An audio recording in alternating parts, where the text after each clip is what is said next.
बहनों, मैं मर्यादा पुरुषोत्तम भगवान श्री राम की जन्मभूमि से आज से हजारों वर्ष पूर्व उनके द्वारा स्थापित भगवान रामेश्वरम की इस पावन धरती पर तमिलनाडु में उपस्थित हुआ हूं। कोयम्बटूर तमिलनाडु का एक प्रमुख आधुनिक महानगर है, जहां के हस्तशिल्पियों ने इस सिटी को टेक्सटाइल सिटी के रूप में विकसित करते हुए देश और दुनिया के अंदर अपने हुनर की एक नई छाप छोड़ी है। और साथ ही साथ तमिलनाडु के एक प्रमुख एजुकेशन हब के रूप में कोयम्बटूर को विकसित करते हुए आज कोयम्बटूर को जो नई दिशा और एक नई पहचान दी है, मैं इसके लिए कोयम्बटूर से जुड़े हुए आप सभी उपस्थित भाइयों बहनों का हृदय से अभिनंदन करता हूं, स्वागत करता हूं। சகோதரர்களே சகோதரிகளே, நான் உத்தரப்பிரதேச மாநிலத்தில் இருந்து வருகின்றேன். உங்கள் அத்தனை பேருக்கும் தெரியும், உத்தரப்பிரதேச மாநிலம் பகவான் ஸ்ரீ ராமருடைய புண்ணிய பூமி. ஆயிரக்கணக்கான ஆண்டுகளாக நாம் அத்தனை பேரும் பூஜிக்கப்பட்டிருக்கக்கூடிய அந்த புண்ணிய பூமியிலிருந்து நம்முடைய இந்த கொங்கு பகுதி கோவை மண்ணுக்கு நான் வருகை தந்திருக்கின்றேன். இந்த கோவை மண்ணை பொறுத்த வரைக்கும், இந்த புண்ணிய பூமியை பொறுத்த வரைக்கும் ஆயிரக்கணக்கான அற்புதமான கலைஞர்கள் எல்லாம் ஒன்று சேர்ந்து இந்த டெக்ஸ்டைல் சிட்டி என்ற இந்த சிட்டியை உருவாக்கி இருக்கின்றார்கள். அது மட்டுமல்ல, பல்வேறு நபர்கள் சேர்ந்து நம்முடைய இந்த கோவை நகரத்தை கல்வித்தரத்தில் உயர்த்த வேண்டும், மேம்படுத்த வேண்டும் என்று எண்ணற்ற நபர்கள், நல்ல இதயத்தை கொண்டவர்கள் இங்கே பாடுபட்டு இருக்கின்றார்கள். அவர்கள் அத்தனை பேருக்கும் இதயபூர்வமான வணக்கத்தையும் நன்றியையும் தெரிவித்துக் கொள்கின்றேன். भाइयों बहनों, मैं आपका अभिनंदन इस बात को लेकर के भी कर रहा हूं। तमिलनाडु की जनता का मैं आभार व्यक्त करने के लिए विशेष रूप से आया हूं कि तमिलनाडु की जनता ने अयोध्या में भगवान श्री राम के भव्य मंदिर निर्माण के लिए 120 करोड़ रुपए की राशि समर्पण निधि के माध्यम से उपलब्ध कराई है।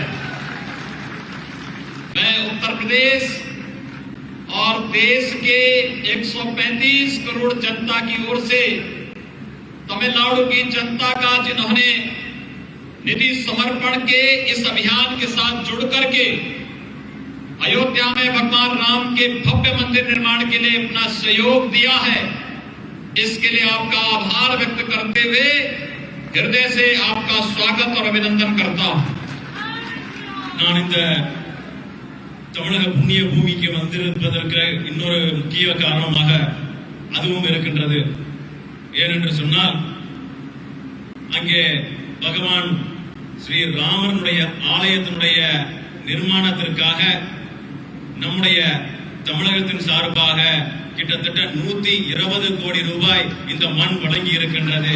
அதனாலே ஒட்டுமொத்த இந்தியாவுடைய சார்பாக 130 கோடி மக்களுடைய சார்பாக இந்த கோவை மண்ணுக்கும் தமிழக மண்ணுக்கும் என்னுடைய இதயபூர்வமான நன்றியை தெரிவித்துக் கொள்கின்றேன்.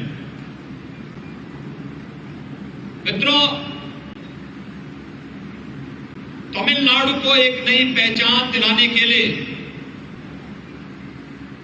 आपके पूर्वजों ने जो प्रयास और परिश्रम किया, आज कोयम्बटूर उसका जीता जागता उदाहरण है। कोयम्बटूर की यात्रा एक नई दिशा में बढ़ सके, भारत के यशस्वी प्रधानमंत्री श्री नरेंद्र मोदी जी ने और एनडीए फर्स्ट की हमारी डिफेंस मिनिस्टर निर्मला सीतारमण जी ने कोयम्बटूर में डिफेंस कॉरिडोर को इसकी स्थापना करने में जो योगदान दिया, आज उसी का परिणाम है कि जब भारत अपनी सीमाओं की सुरक्षा के लिए पाकिस्तान पर सर्जिकल स्ट्राइक करता है तो विंग कमांडर अभिनंदन भी इसी तमिलनाडु की धरती से पाकिस्तान के छक्के छुड़ाने का कार्य करता है। और ये डिफेंस कॉरिडोर तमिलनाडु को और कोयम्बटूर को एक नई पहचान दिला करके भारत की रक्षा के लिए तमिलनाडु के योगदान को सदैव स्मरणीय बनाता रहेगा। इसके लिए मैं आप सभी को प्रधानमंत्री जी का अभिनंदन करते हुए आप सभी का हृदय से बधाई देता हूं। आप सबको मैं बहुत बहुत शुभकामनाएं भी देता हूं।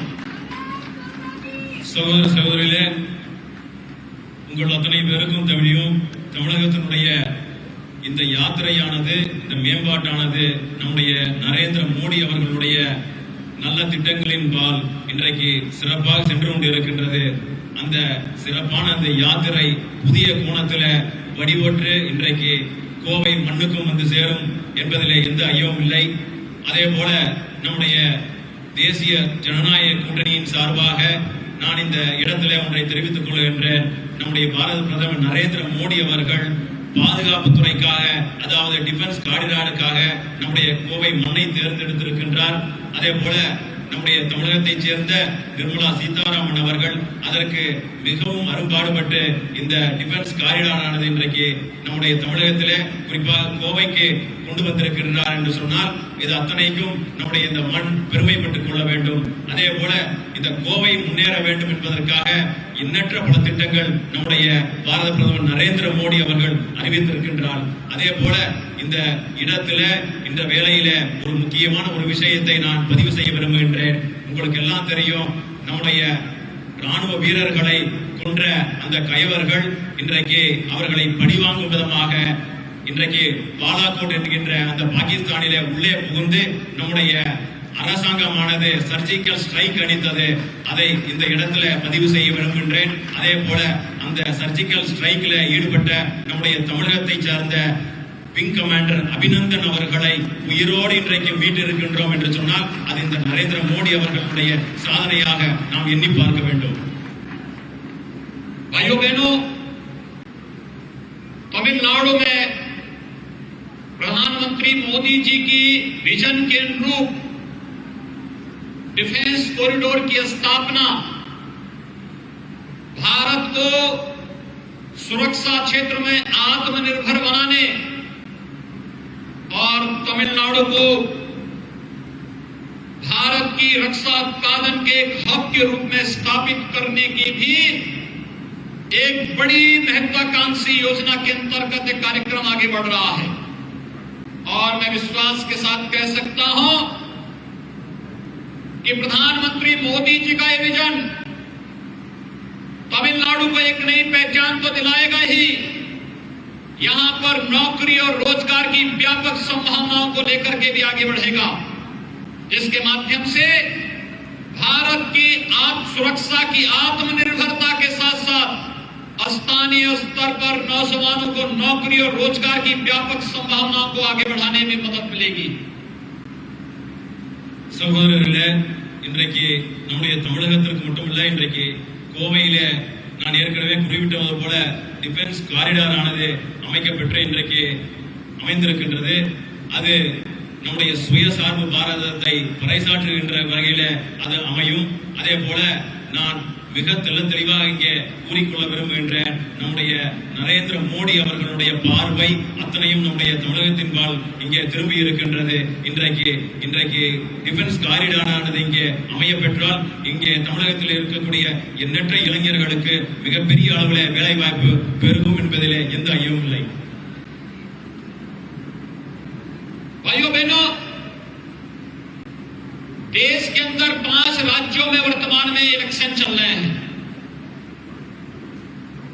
असेंबली कॉन्स्टिट्यूंसी के जो इलेक्शन वर्तमान में तमिलनाडु, केरल, पुडुचेरी, वेस्ट बंगाल और असम के अंदर चल रहे हैं।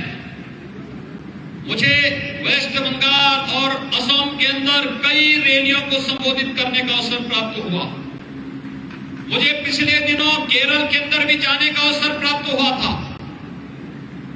मैं कह सकता हूं असम के अंदर बीजेपी फिर से सरकार बनाने जा रही है और वेस्ट बंगाल के अंदर भी बीजेपी की ही सरकार आने वाली है।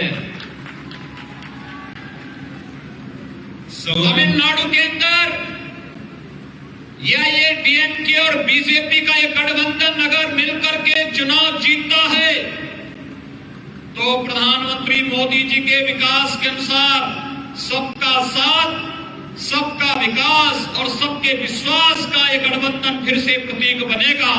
और यही अपील करने के लिए आज हम सब आपके बीच यहां पर उपस्थित हुए हैं। சகோதரர்களே, இன்றைக்கு இந்தியா முழுவதும் 5 மாநிலங்களிலே தேர்தல் நடைபெற்றுக் கொண்டிருக்கின்றது. தமிழகம், கேரளா, புதுச்சேரி, மேற்கு வங்கம் மற்றும் அசாம் போன்ற மாநிலங்களிலே இன்றைக்கு தேர்தல் நடந்து கொண்டிருக்கின்றது. அதில் மேற்கு வங்கம் மற்றும் அசாம் மாநிலத்தில் எண்ணற்ற கூட்டங்களில் நான் கலந்து கொண்டிருக்கின்றேன். அதே போல நேற்றைக்கும் கூட கேரளாவில் நடந்திருக்கக்கூடிய கூட்டத்தில் நான் கலந்து கொண்டேன். இதையெல்லாம் பார்க்கின்ற பொழுது என்னால் ஒன்று நிச்சயமாக சொல்ல முடியும். வருகின்ற தேர்தலில் அசாம் மாநிலத்தில் நிச்சயமாக நாம் ஆட்சியை அமைப்போம். அதே போல மேற்கு வங்கத்திலும் கூட நம்முடைய ஆட்சி நிச்சயமாக அமையும். அது மட்டுமல்ல, நம்முடைய தமிழகத்தில் அகில இந்திய அண்ணா திராவிட முன்னேற்ற கழகம் மற்றும் அதன் கூட்டணி கட்சிகள் மற்றும் நம்முடைய பாரதிய ஜனதா கட்சியினுடைய கூட்டணி நிச்சயமாக நம்முடைய தமிழகத்தில் மீண்டும் ஆட்சியை கைப்பற்றும் என்பதில் எந்த சந்தேகமும் இல்லை. அதே போல நம்முடைய நோக்கம், நம்முடைய திட்டம் அனைத்தையும் ஒரு நோக்கத்தின் அடிப்படையில் சென்று கொண்டிருக்கின்றது. அது அனைவருடனும் சேர்ந்து அனைவருக்குமான வளர்ச்சி. இது ஒன்றே நம்முடைய தாரக மந்திரம். भाइयों बहनों, तमिलनाडु के अंदर एआईएडीएमके और बीजेपी का एक गठबंधन तमिलनाडु को विकास की एक नई पहचान के साथ आगे बढ़ाने का कार्य कर रहा है। हम सब जानते हैं पिछले 6 वर्षों के दौरान प्रधानमंत्री मोदी जी के नेतृत्व में जितनी भी योजनाएं भारत के अंदर घोषित हुई हैं, इनमें लोक कल्याण का भाव रहा है। हमने हर नागरिक को आवास, उसके सिर को ढकने के लिए आवास की सुविधा उपलब्ध कराई। 6 वर्ष में 2.5 करोड़ लोगों को आवास की सुविधा उपलब्ध कराने का कार्य प्रधानमंत्री मोदी जी के नेतृत्व में भारत सरकार ने उपलब्ध कराया। एलपीजी के फ्री में कनेक्शन उपलब्ध करवाने का कार्य 8 करोड़ लोगों को सुविधा उपलब्ध कराने का कार्य भी किया गया। सौभाग्य योजना के अंतर्गत निःशुल्क विद्युत कनेक्शन उपलब्ध करवाने का कार्य हो या स्वच्छ भारत मिशन के अंतर्गत अकेले तमिलनाडु के अंदर 54 लाख शौचालय टॉयलेट बनाने का काम भी अगर किसी ने किया है तो वह केंद्र की मोदी सरकार और एआईएडीएमके की सरकार ने तमिलनाडु के अंदर किया है। भाइयों बहनों, लोक कल्याण का एक कार्य यहीं पर नहीं रुकता है। प्रधानमंत्री किसान सम्मान निधि के अंतर्गत हर किसान को प्रतिवर्ष 6,000 रुपए 6,000 रुपीज पर ईयर उन्हें उपलब्ध कराने का कार्य हो या फिर इंफ्रास्ट्रक्चर डेवलपमेंट के लिए metro, railway, highway, IIT, IIM, ये सभी कार्य युद्ध स्तर पर पूरे देश के अंदर बिना भेदभाव के नरेंद्र मोदी जी के नेतृत्व की सरकार देश के अंदर लागू कर रही है। और अगर बीजेपी और एआईएडीएमके की सरकार तमिलनाडु के अंदर आती है तो ये विकास हर एक क्षेत्र में तमिलनाडु के अंदर उसी गति के साथ आगे बढ़ते हुए दिखाई देंगे जो पिछले कुछ समय से तमिलनाडु के अंदर देखने को मिला है। और इसलिए आज मैं अपील करने के लिए आया हूं कि तमिलनाडु के अंदर एआईएडीएमके बीजेपी गठबंधन की सरकार ही बननी चाहिए। जिससे डबल इंजन की सरकार विकास की गति को और तेजी के साथ आगे बढ़ा सके। சகோதரர்களே, தமிழகத்தில் அகில இந்திய அண்ணா திராவிட முன்னேற்ற கழகம் அதனுடைய கூட்டணி கட்சிகள் நம்முடைய பாரதிய ஜனதா கட்சியினுடைய கூட்டணி இது அத்தனையும் சேர்ந்து ஒரு உண்மையான புதிய விடியலை நோக்கின்ற அந்த உண்மையான கட்சி இந்த கூட்டணி மட்டும்தான். அதே போல இந்தியாவில் இருக்கக்கூடிய அத்தனை மாநிலங்களுக்கும் பல்வேறு திட்டங்கள் அறிவித்திருக்கின்றோம். இருந்தாலும் கூட தமிழகத்திற்கு அதிக நிதி ஒதுக்கி இருக்கக்கூடிய நம்முடைய பாரத பிரதமர் நரேந்திர மோடி அவர்களை நாம் இங்கே இந்த இடத்துல எண்ணி பார்க்க வேண்டும். கடந்த 6 ஆண்டுகளாக பல்வேறு பல நல்ல திட்டங்களை நம்முடைய பாரத பிரதமர் நரேந்திர மோடி அவர்கள் நம்முடைய நாட்டிற்கு வழங்கி இருக்கின்றார். குறிப்பாக தமிழகத்தில் இருக்கக்கூடிய நம்முடைய தமிழர்களுக்கு வழங்கி இருக்கின்றார். அதுல அனைவருக்குமான வீடு இருக்கின்றது. அதே போல இலவச கேஸ் சிலிண்டர்கள் அதுல இடம்பெற்றிருக்கின்றது. பெண்கள் முன்னேற்றம் மற்றும் குழந்தைகளுக்கான முன்னேற்றத்திற்கான அதிக நிதி நம்முடைய தமிழகத்திற்கு நாம் வழங்கி இருக்கின்றோம். அதே போல தூய்மை இந்தியா திட்டத்தின் கீழே நம்முடைய தமிழகத்திற்கு மட்டும் 54 லட்சம் கழிப்பறைகளை நம்முடைய அரசாங்கம் கட்டி கொடுத்திருக்கின்றது. அதனால எண்ணற்ற மக்கள் சேவைகளை தொடர்ந்து நாம் பணியாற்ற வேண்டும் என்று சொன்னால் நாம் நம்முடைய பகுதியிலே இருக்கக்கூடிய நம்முடைய தேசிய ஜனநாயக கூட்டணியினுடைய வேட்பாளர்களை ஆதரித்து நாம் முன்னேறி செல்ல வேண்டும். அதுபோல ஒரு முக்கியமான விஷயத்தை இங்கே பதிவு செய்ய விரும்புகின்றேன். விவசாயிகளுடைய முன்னேற்றத்திற்கு நாம் அத்தனை பேருக்கும் தெரியும், நம்முடைய பாரத பிரதமர் நரேந்திர மோடி அவர்கள் வருடத்திற்கு 6000 ரூபாய் அவர்களுடைய நேரடியாக அவருடைய வங்கி கணக்கில் செலுத்துகின்ற வகையிலே அவர்கள் அறிவித்திருக்கின்றார்கள். அதுபோல நம்முடைய தமிழகத்தினுடைய உள்கட்டமைப்பு மேம்பாட்டிற்காக மெட்ரோ ரயில் திட்டம் மற்றும் கல்வி மேம்பாட்டிற்காக IIM போன்ற பெரிய கல்வி நிறுவனங்கள் இங்கே வர இருக்கின்றது. அதனால நான் இந்த இடத்துல தெல்ல தெளிவாக ஒன்றை சொல்லிக்கொள்ள ஆசைப்படுகின்ற, இதற்கு எந்த பாகுபாடும் இல்லை, இவர்களுக்கு மட்டும்தான் இந்த திட்டம், இவர்களுக்கு இந்த திட்டம் இல்லை என்பது எந்த பாகுபாடும் இல்லை. இந்த திட்டங்கள் அனைத்தும் அத்தனை பேருக்கும் சென்றடைய வேண்டும் என்பதே இந்த நம்முடைய நோக்கம், நம்முடைய அரசாங்கத்தின் நோக்கம். அதே போல அகில இந்திய அண்ணா திராவிட முன்னேற்ற கழகம் பாரதிய ஜனதா கூட்டணியும் வருகின்ற தேர்தலில் வெற்றி பெற்றால் இது இந்த திட்டம் இல்ல, இதை விட 2 மடங்கு நம்முடைய தமிழகத்திற்கு அதிகப்படியான நிதிகள் இங்கே வந்து சேரும் என்பதில் எந்த ஐயம் இல்லை. அதனால இந்த கோவை மண்ணினுடைய வாயிலாக, இந்த கூட்டத்தின் வாயிலாக உங்களை எல்லாம் கேட்டுக்கொள்வது ஒன்றுதான். நம்முடைய அண்ணா திராவிட முன்னேற்ற கழகம், நம்முடைய பாரதிய ஜனதா கூட்டணி கட்சி இங்கே நம்முடைய பகுதியில பெருவாரியான வாக்கு வித்தியாசத்தில் வெற்றி பெற்று நம்முடைய மக்களுக்கு மீண்டும் ஒரு சேவையை செய்ய வாய்ப்பு வழங்க வேண்டும். இதுதான் என்னுடைய மேலான கோரிக்கை. भाइयों बहनों, स्मार्ट सिटी मिशन के अंतर्गत आपका कोयम्बटूर सिटी भी चयनित हुआ है और तमिलनाडु के 1 दर्जन से अधिक सिटी स्मार्ट सिटी मिशन के अंतर्गत आधुनिक सुविधाओं का लाभ प्राप्त कर रहे हैं। यही नहीं, अमृत योजना के अंतर्गत भी तमिलनाडु के कई शहरों के अंदर शुद्ध पेयजल की आपूर्ति और सीवर लाइन बिछाने के साथ ही तमाम अन्य बुनियादी सुविधाओं को उपलब्ध कराने का कार्य वर्तमान में केंद्र सरकार के सहयोग से AIADMK की सरकार ने तमिलनाडु के अंदर कार्य करना प्रारंभ किया है।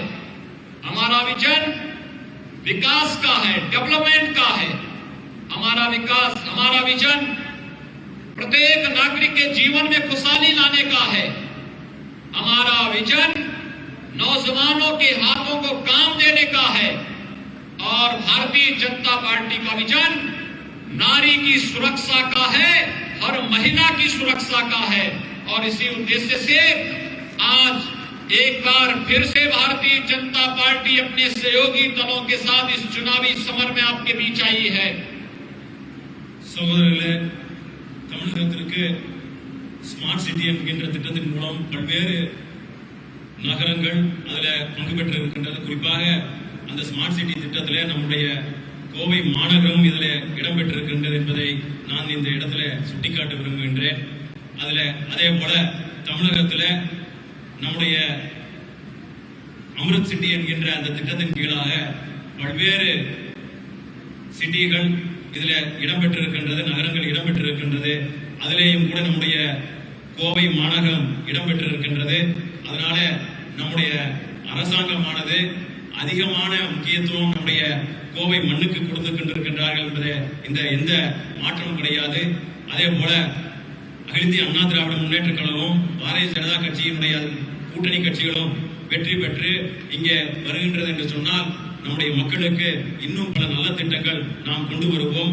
அதே போல நம்முடைய அரசாங்கத்தினுடைய நோக்கம், நம்முடைய நோக்கம் ஒன்றே ஒன்று மட்டும்தான், மக்களுடைய முன்னேற்றம். நம்முடைய நோக்கம் ஒன்றே ஒன்று மட்டும்தான், நம்முடைய இளைஞர்களுக்கு வேலை வாய்ப்பு. நம்முடைய நோக்கம் ஒன்றே ஒன்றுதான், நம்முடைய பாரதிய ஜனதா கட்சியினுடைய நோக்கம் ஒன்றே ஒன்றுதான், பெண்களுக்கு பாதுகாப்பு முக்கியம். அதனால இதையெல்லாம் கருத்தில் கொண்டு நம்முடைய அண்ணா திராவிட முன்னேற்ற கழக கூட்டணி, அதுபோல பாரதிய ஜனதா கட்சியினுடைய கூட்டணி பெருவாரியான வாக்கு வித்தியாசத்தில் இந்த மண்ணில வெற்றி பெற வேண்டும் என்பதே என்னுடைய ஆசை.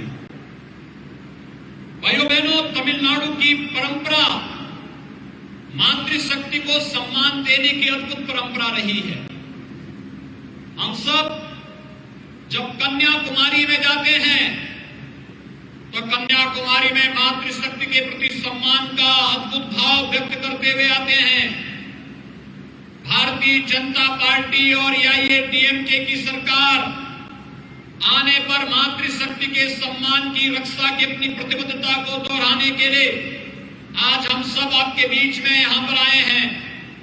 आप सब जानते हैं प्रधानमंत्री नरेंद्र मोदी जी ने 2014 में प्रधानमंत्री बनने के बाद पहले जो अपने अभियान जारी किए थे उनमें से बेटी बचाओ बेटी पढ़ाओ का अभियान भी उसी का हिस्सा था। लेकिन आज तमिलनाडु के अंदर जब हम लोग डीएमके और कांग्रेस के गठबंधन को देखते हैं, ये लोग मातृशक्ति का अपमान करते हैं, मातृशक्ति के प्रति अभद्र भाषा का प्रयोग करते हैं। आधी आबादी को जो सम्मान नहीं दे सकते उन्हें सत्ता में आने का कोई अधिकार नहीं होना चाहिए। और यही आह्वान करने के लिए आज मैं आपके बीच आया हूं। इनके द्वारा किया जा रहा मातृशक्ति का अपमान, इसकी सजा चुनाव के दिन अपने बैलेट से इनको हरा करके भारतीय जनता पार्टी और एआईएडीएमके के प्रत्याशियों को समर्थन दे करके इसका बदला लेने की आवश्यकता है। और यही अपील करने के लिए आज मैं आपके बीच यहां पर उपस्थित हुआ हूं। சகோதர சகோதரிகளே, நம்முடைய தமிழக மண் உங்கள் அத்தனை பேருக்கும் தெரியும். பெண்களுக்கு அதிக முக்கியத்துவம் கொடுக்கின்ற மண், பெண்களுக்கு மரியாதை கொடுக்கின்ற மண். கன்னியாகுமரி துவங்கி இங்கே பல்வேறு மாவட்டங்களில நாம் காணுகின்ற ஒரே காட்சி, எண்ணற்ற ஆண்டுகள் இன்றைக்கு பல்வேறு இயக்கங்கள் இங்கே வந்திருந்தாலும் கூட இங்கே அத்தனை பேரும் ஒரே ஒரு கருத்தை தான் முன்வைத்து நாம் சென்று இருக்கின்றோம். அது பெண்களுக்கு மரியாதை கொடுக்கின்ற விஷயத்துல நாம் முன்னேறி கொண்டிருக்கின்றோம்.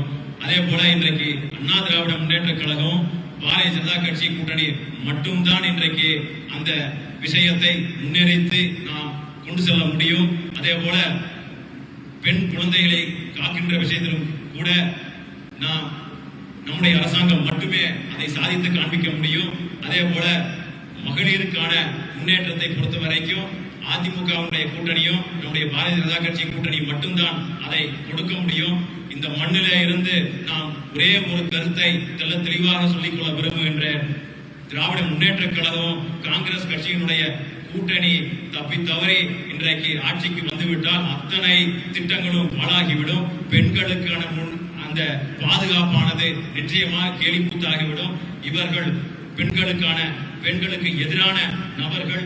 அதனால நாம் இந்த தேர்தலில நம்முடைய மனதிலே தெளிவாக ஒன்றை புரிந்து கொள்ள வேண்டும். இவர்களுக்கு தக்க பாடம் புகட்ட வேண்டும். பெண்களுக்கு எதிராக செயல்பட்டு கொண்டிருக்கக்கூடிய காங்கிரஸ் மற்றும் திராவிட முன்னேற்ற கட்சியினுடைய கழகத்தினுடைய இந்த கூட்டணியை என்றைக்கும் வரவிடக்கூடாது. அதனால நாம் அவர்களுக்கு எதிராக களத்தில் இறங்க வேண்டும். நம்முடைய வேட்பாளர் அதிக வாக்கு வித்தியாசத்தில் வெற்றி பெற்று நாம் இந்த மண்ணுக்கு பெருமை சேர்க்க வேண்டும். भाइयों बहनों, कांग्रेस और डीएमके का इतिहास भ्रष्टाचार से भरा हुआ है। इन्हें जब भी सत्ता में रहने का अवसर मिला, इन्होंने न जनता के कल्याण का कार्य किया, न देश की सुरक्षा की व्यवस्था की और न ही इंफ्रास्ट्रक्चर डेवलपमेंट पर ही ध्यान दिया। ये आस्था के साथ खिलवाड़ करते हैं, ये जनभावनाओं के साथ खिलवाड़ करते हैं, ये मातृशक्ति का अपमान भी करते हैं और सत्ता का दोहन अपने व्यक्तिगत स्वार्थों के लिए करते हैं। कांग्रेस की सरकार में प्रतिदिन एक नया घोटाला आता था, कभी कॉमनवेल्थ का घोटाला, कभी 2G का घोटाला, कभी कोल घोटाला, और ये सभी घोटाले पे घोटाले अंततः देश की विश्वसनीयता संकट में खड़ी होती थी। और यही कार्य तमिलनाडु के अंदर जब डीएमके की सरकार आई थी, डीएमके ने भी यही कार्य तमिलनाडु के अंदर किया था। आज मैं आप सबका आह्वान करना चाहूंगा कि ये लोग जिन्होंने सत्ता में रह करके भ्रष्टाचार को ही बढ़ावा दिया, कांग्रेस और डीएमके जैसे दलों को फिर से सत्ता में आने का कोई भी अवसर हमें नहीं देना है। और इसीलिए भारतीय जनता पार्टी और ये डीएमके तमिलनाडु के विकास को ध्यान में रख करके एक उस विजन को जो प्रधानमंत्री मोदी जी का है, उस विजन को आगे बढ़ाने के लिए आज एक बार फिर से तमिलनाडु में मिलकर के चुनाव लड़ रहे हैं। आप सबसे अपील है, भारतीय जनता पार्टी और एआईएडीएमके की और अपने सहयोगी दलों के प्रत्याशियों को भारी बहुमत से विजयी बनाने में अपना योगदान दें। நண்பர்களே, திராவிட முன்னேற்ற கழகம் காங்கிரஸ் உடைய கூட்டணி ஊழல் கூட்டணி. அவர்கள் பாதுகாப்பு பற்றி என்றைக்குமே கவலைப்பட்டது கிடையாது. நம்முடைய தமிழகத்தில் குறிப்பா கோவையினுடைய உள்கட்டமைப்பு வசதிகளை பற்றி என்றைக்குமே கவலைப்பட்டது கிடையாது. பெண்களுடைய பாதுகாப்பு பற்றி என்றைக்குமே கவலைப்பட்டது கிடையாது. குழந்தைகளுடைய பாதுகாப்பை பற்றி என்றைக்குமே கவலைப்பட்டது கிடையாது. ஜனநாயகத்தை பற்றி அவர்களுக்கு என்றைக்குமே கவலை கிடையாது. அதனால தொடர்ந்து ஊழல் செய்வது மட்டும்தான் அவருடைய நோக்கம். இதற்கு எண்ணற்ற உதாரணங்களை நான் சொல்ல முடியும். காமன்வெல்த் விளையாட்டில ஊழல், 2Gயில மிகப்பெரிய ஊழல், நிலக்கரியில ஊழல் என ஊழலில திளைத்தவர்கள் தான் திராவிட முன்னேற்ற கழகம் காங்கிரஸ் கூட்டணி. அதனால இந்த கோவை மண்ணிலிருந்து உங்கள் அத்தனை பேருக்கும் நான் வேண்டி விரும்பி கேட்டுக்கொள்வதெல்லாம், இந்த ஊழல் கூட்டணியானது என்றைக்குமே ஆட்சிக்கு வரக்கூடாது. அவர்களுக்கு ஒரே ஒரு நோக்கம் மட்டும்தான், ஊழல் செய்வது மட்டும்தான் நோக்கம். அதனால அண்ணா திராவிட முன்னேற்ற கழகம் மற்றும் பாரதிய ஜனதா கட்சியினுடைய கூட்டணி மட்டும்தான் மோடியினுடைய களத்தை வலுப்படுத்தும். அதே போல மோடியினுடைய நரேந்திர மோடி அவர்களுடைய நோக்கம் நிறைவேற வேண்டும் என்று சொன்னால் நம்முடைய கூட்டணி கட்சியினுடைய வேட்பாளர்கள், தேசிய ஜனநாயக கூட்டணி கட்சியினுடைய வேட்பாளர்கள் பெருவாரியான வாக்கு வித்தியாசத்தில் ஜெயிக்க வேண்டும். நம்முடைய மண்ணினுடைய இந்த மைந்தர் நம்முடைய அக்கா அவர்கள் பெருவாரியான வாக்கு வித்தியாசத்தில் இங்கே வெற்றி பெற வேண்டும் என்று உங்களை எல்லாம் கேட்டு விரும்பி கேட்டுக் கொள்கின்றேன். मित्रों, पिछले एक वर्ष से पूरा देश और पूरी दुनिया कोरोना महामारी से जूझ रही है। कोरोना प्रबंधन में प्रधानमंत्री मोदी जी के नेतृत्व में भारत ने दुनिया के सामने जो मिसाल प्रस्तुत की है वो अद्भुत है, और उसमें तमिलनाडु की जनता ने जो योगदान किया है, मैं इसके लिए आपका सबका अभिनंदन करता हूं। भाइयों बहनों, कोविड-19 के दौरान प्रधानमंत्री मोदी जी ने गरीब कल्याण पैकेज के अंतर्गत हर गरीब को राशन उपलब्ध कराने का काम किया। आत्मनिर्भर भारत के अंतर्गत एमएसएमई यूनिट को अतिरिक्त सहयोग देने का काम किया। जनधन अकाउंट धारी महिलाओं के खातों में वृद्धावस्था पेंशन, दिव्यांगजन पेंशन और निराश्रित महिला पेंशन धारकों को भी अतिरिक्त राशि दी गई। प्रधानमंत्री किसान सम्मान निधि पाने वाले किसानों को भी अतिरिक्त धनराशि उपलब्ध कराई गई। प्रधानमंत्री मोदी जी के नेतृत्व में कोविड प्रबंधन का जो अद्भुत कार्य हुआ है, आज वह दुनिया उसे कौतूहल और आश्चर्य की निगाहों से देख रही है। और इसीलिए प्रधानमंत्री मोदी जी ने देश को कोविड-19 से बचाया है। 2 स्वदेशी वैक्सीन देश के अंदर लॉन्च करवाई है। 1 अप्रैल से ये वैक्सीन 45 वर्ष से ऊपर के प्रत्येक नागरिक को फ्री में लगने की कार्रवाई प्रारंभ हो चुकी है। 1 अप्रैल से प्रारंभ होने जा रही है। और भाइयों बहनों, यह कार्य भारत अकेले दुनिया के अंदर पहला देश है जो इतने बड़े पैमाने पर इस कार्य को आगे बढ़ा रहा है। इसलिए मेरी आप सबसे अपील है कि प्रधानमंत्री मोदी जी के विजन को आगे बढ़ाने के लिए तमिलनाडु के अंदर भी भारतीय जनता पार्टी से समर्थित एआईएडीएमके की सरकार तमिलनाडु के अंदर आनी चाहिए। और ये तभी हो पाएगा जब कोवाई साउथ से श्रीमती वनिति श्रीनिवासन भारतीय जनता पार्टी के प्रत्याशी के रूप में विजयी बन करके यहां से जाएगी। और यही अपील करने के लिए आज हम सब आपके बीच में आए हैं। मुझे प्रसन्नता है कि आज आपके बीच में आने का सौभाग्य मुझे प्राप्त हुआ। मैं पिछले दिनों जब सबरीमाला का विवाद खड़ा हुआ था, उस समय मुझे कोयम्बटूर से सबरीमाला जाने का अवसर प्राप्त हुआ था। और उस समय कोयम्बटूर एयरपोर्ट पर बीजेपी के कुछ कार्यकर्ताओं के साथ मेरी मुलाकात हुई थी। और मैं सोचता था कि कोयम्बटूर में मैं कैसे कोयम्बटूर के कार्यकर्ताओं के साथ कैसे संवाद होगा। मैं यहाँ के कार्यकर्ताओं को धन्यवाद दूंगा जिन्होंने आज मुझे आप सबसे मिलने का और अपनी बात कहने का अवसर दिया है।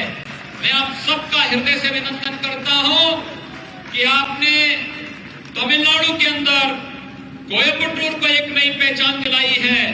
और आप कोवाई साउथ से श्रीमती वनिति श्रीनिवासन को भी भारी बहुमत से विजयी बनाने की अपील करने के लिए आपके बीच में विशेष रूप से आया हूं। इन्हें विजयी बना करके तमिलनाडु विधानसभा में चुनाव जिता करके भेजिए। और विकास बीजेपी तमिलनाडु के अंदर भी और दिल्ली से भी विकास की योजनाओं को यहां पर लाने का कार्य श्रीमती वनिति श्रीनिवासन करेगी। यही अपील आपसे करने के लिए मैं यहां पर विशेष रूप से उपस्थित हुआ हूं। சகோதர சகோதரிகளே, நாம் அத்தனை பேருக்கும் தெரியும், கடந்த ஒரு ஆண்டு காலமாக கொரோனா காலகட்டத்தில் மிக இக்கட்டான ஒரு காலமாக நம்முடைய நாடு சென்று கொண்டிருந்தது. அப்பேற்பட்ட காலகட்டத்தில் உலகம் முழுவதும் இன்றைக்கு மிகுந்த சிரமப்பட்டு தங்களுடைய நாடுகளை நடத்தி கொண்டிருந்தார்கள். ஆனால் நம்முடைய இந்தியாவை பொறுத்த வரைக்கும் நம்முடைய நரேந்திர மோடி அவர்களுடைய நல்ல திட்டங்களின் காரணமாக இன்றைக்கு கொரோனா இன்றைக்கு முறியடிக்கப்பட்டு இன்றைக்கு கொரோனாவுடைய நோய் தொற்று வெகுவாக குறைந்திருக்கின்றது. அந்த கொரோனா காலகட்டத்தில் நான் இந்த விஷயத்தை இந்த இடத்துல சொல்லிக்கொள்ள நிச்சயமாக ஆசைப்படுகின்றேன். அந்த கொரோனா காலகட்டத்தில் இந்தியாவிற்கு ஒரு மாநிலம் அதிக பங்களிப்பு கொடுத்திருந்தது என்று சொன்னால் அது தமிழகம். அதனால தமிழகத்தினுடைய மக்களுக்கு என்னுடைய நன்றியை தெரிவித்துக் கொள்கின்றேன். அதே போல அந்த கொரோனா காலகட்டத்தில் நம்முடைய அரசாங்கம், நரேந்திர மோடி அவர்களுடைய அரசாங்கம் ஏழை எளிய மக்களுக்கு பல்வேறு விதத்தில் உதவி இருக்கின்றார்கள். உணவு தானியங்களை வழங்கி இருக்கின்றார்கள். அதே போல சிறு குறு மற்றும் மீடியம் ஸ்கேல் இண்டஸ்ட்ரீஸ் போன்ற பல நிறுவனங்களுக்கு கடன் அட்டை வழங்கி அவர்களுக்கு மேம்படுத்தி இருக்கின்றார்கள். அதே போல பெண்களுடைய வங்கி கணக்கு துவங்குகின்ற அந்த விஷயத்திலும் கூட அதிகப்படியான பங்களிப்பு நம்முடைய தமிழகத்தில் பார்க்க முடிந்தது. குறிப்பாக விவசாயிகள் கஷ்டப்படுகின்ற விவசாயிகளுக்கு பல்வேறு விவசாயிகளுக்கு கடன் நாம் வழங்கி இருக்கின்றோம். அதே போல தடுப்பூசியை பொறுத்த வரைக்கும், இந்த கொரோனா தடுப்பூசியை பொறுத்த வரைக்கும் நம்முடைய அரசாங்கத்தினுடைய நோக்கம் ஒட்டுமொத்த இந்தியாவில் இருக்கக்கூடிய 130 கோடி மக்களுக்கும் இலவசமாக தடுப்பூசி வழங்க வேண்டும் என்பதே நம்முடைய நோக்கம். அதை நிச்சயமாக நாம் செய்து காண்பிப்போம். அதே போல இந்தியாவை பொறுத்த வரைக்கும் இன்றைக்கு கொரோனாவுடைய இந்த தொற்றை வெகு அற்புதமாக கையாண்டு நாம் இதிலிருந்து மீண்டு வந்திருக்கின்றோம். அதனால நம்முடைய நரேந்திர மோடி அவர்களுடைய நோக்கம் நம்முடைய தமிழகத்தை பொறுத்த வரைக்கும் இந்த பல்வேறு நல்ல திட்டங்களை நாம் கொண்டு செல்ல வேண்டும். அப்படி கொண்டு செல்ல வேண்டும் என்று சொன்னால் அதற்கு அண்ணா திராவிட முன்னேற்ற கழகம் பாரதிய ஜனதா கூட்டணி மட்டும்தான் முடியும். அதனால நம்முடைய பகுதி மட்டும் கிடையாது, நம்முடைய தேசிய ஜனநாயக கூட்டணியை சேர்ந்த அத்தனை உறுப்பினர்களும் வெற்றி பெற்று நம்முடைய தமிழகத்தில் வெற்றி பெற வேண்டும். குறிப்பாக நம்முடைய கோவை தெற்கு தொகுதியினுடைய வேட்பாளர் வானதி சீனிவாசன் அவர்கள் தமிழகத்தில் இருக்கக்கூடிய அத்தனை தொகுதிகளிலும் கூட அதை ஒப்பிட்டு பார்த்தேன் என்று சொன்னால் நம்முடைய வானதி சீனிவாசன் அவர்கள் அதிக வாக்கு வித்தியாசத்தில் வெற்றி பெற வேண்டும் என்பதுதான் என்னுடைய விருப்பம். இந்த நேரத்தில் என்னுடைய பழைய ஞாபகம் ஒன்று இங்கே நான் பதிவு செய்ய விரும்புகின்றேன். கடந்த சில ஆண்டுகளுக்கு முன்னால் நான் கேரளாவில் இருக்கக்கூடிய சபரிமலை செல்வதற்காக நான் கோவை வாயிலாக வந்தேன். அப்பொழுது சில நிமிடங்கள் இங்கே கோவை மண்ணில ஏர்போர்ட்ல இங்கே தங்கியிருந்தேன். அப்பொழுது இங்கே கோவையினுடைய நம்முடைய காரியர்கள் என்னுடன் வந்து பேசினார்கள். அவர்கள் பேசுகின்ற பொழுது எனக்கு மிகுந்த மகிழ்ச்சி அடைந்தது. அதற்கு பிறகு இன்றைக்கு இரண்டாவது முறையாக நம்முடைய வானதி சீனிவாசன் அவர்கள் வெற்றி பெறுவதற்காக நான் இங்கே கோவை மண்ணுக்கு வருகின்றேன். அதனால எனக்கு நிச்சயமாக நம்பிக்கை இருக்கின்றது. நம்முடைய வானதி சீனிவாசன் அவர்கள் இந்த கோவை தெற்கு மண்ணிலிருந்து பெருவாரியான வாக்கு வித்தியாசத்தில் நிச்சயமாக வெற்றி பெற்று சட்டமன்றத்தில் அமருவார்கள் என்பதில் எந்த ஐயமும் இல்லை. அதே போல நம்முடைய கோவை மண்ணிற்கு முன்னேற்றம் வேண்டும் என்று சொன்னால் நாம் வானதி சீனிவாசன் அவர்களை பெருவாரியான வாக்கு வித்தியாசத்தில் வெற்றி பெற செய்ய வேண்டும். ஏனென்று சொன்னால் தில்லியிலே இருக்கக்கூடிய பல்வேறு நல்ல திட்டங்கள், பல்வேறு நிதிகள் அவர்களின் வாயிலாக நம்முடைய கோவை மண்ணுக்கு வந்து சேரும் என்பதில் நிச்சயமாக நான் உறுதியாக இங்கே சொல்ல முடியும். मित्रों, श्रीमती वानति श्रीनिवासन बीजेपी की प्रत्याशी और श्री एसपी वेणुमणि या ये बीएमसी से कोंडामतूर से प्रत्याशी हैं। इन दोनों के